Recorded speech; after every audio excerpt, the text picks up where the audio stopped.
Urgensi mempelajari sirah nabawiyah. Panduan orang mukmin adalah Al-Quran dan Sunnah Nabi Muhammad SAW. Keduanya tidak mungkin kita pahami dengan baik kecuali salah satunya dengan mempelajari sirah atau sejarah Nabi Muhammad SAW. Sesungguhnya setiap manusia diciptakan dengan fitrah, yaitu bersih, suci, dan cenderung pada kebaikan. Namun, untuk tetap berada dalam fitrah tersebut, kita perlu tuntunan. Salah satu tuntunannya adalah melalui sirah Nabi Muhammad SAW.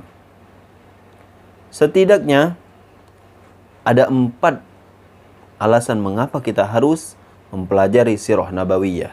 Yang pertama, sirah Nabi Muhammad SAW adalah sumber kedua dari syariat Islam.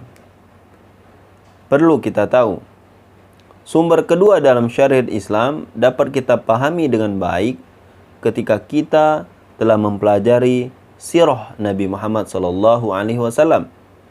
Ada beberapa hal yang menjadi sumber syariat Islam. Yang pertama adalah Al-Quran, dan yang kedua adalah sunnah Nabi Muhammad SAW. Sunnah berarti adalah perkataan, perbuatan, dan ketetapan Nabi Muhammad SAW. Tanpa sirah dan tanpa sunnah, kita tidak akan mampu memahami Al-Quran. Mempelajari sirah adalah mengkaji agama, karena ia menjadi penunjang memahami sumber pokok dari syariat Islam ini. Dengan mempelajari sirah Nabi Muhammad SAW dan memahaminya dengan baik, kita dapat mempraktikkan ubudiyah kepada Allah Subhanahu wa Ta'ala dengan baik dan benar. Namun sayang, sebagian umat Islam saat ini ada yang meragukan periwayatan sunnah dan sirah Nabi Muhammad SAW. Mereka mencukupkan diri dengan Al-Quran saja. Nabi Muhammad SAW telah memperingatkan kita akan kelompok ini.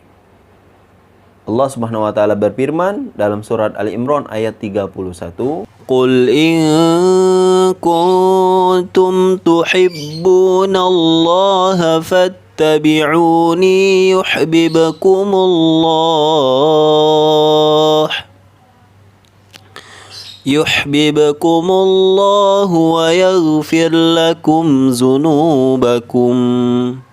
Wallahu ghafurur rahim." Katakanlah wahai Muhammad, jika kamu mencintai Allah, ikutilah aku. Niscaya Allah akan mencintaimu dan mengampuni dosa-dosamu. Allah Maha Pengampun, Maha Penyayang. Yang kedua, mengenal sosok Nabi Muhammad SAW. Rasulullah SAW adalah manusia terbaik, syuri tauladan terbaik bagi kita semuanya. Beliau juga penutup para nabi dan rasul serta yang terbaik di antara mereka.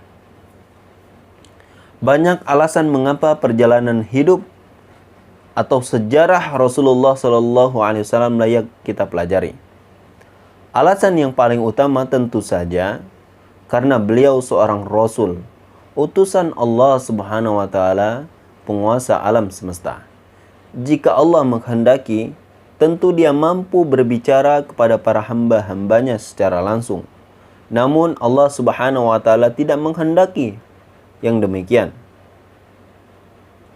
Allah Subhanahu wa Ta'ala mengangkat seorang utusan yang menjadi perantara Allah Subhanahu wa Ta'ala dan hamba-hambanya. Allah Subhanahu wa Ta'ala memilih Rasulullah sallallahu alaihi wasallam dari seluruh hamba-hambanya. Mempelajari sirah mengharuskan kita mempelajari seluruh aspek kehidupan Nabi Muhammad sallallahu alaihi wasallam. Mulai dari kelahiran, akhlak, kehidupan, rumah tangga, kesabaran, perjuangan, perdamaian yang dilakukan, peperangan yang beliau pimpin, sikap terhadap sahabat-sahabatnya, perlakuannya terhadap musuh, serta sikapnya di hadapan gemerlap dan pesona duniawi. Semua aspek kehidupan Nabi Muhammad SAW harus kita jadikan panutan, harus kita jadikan contoh.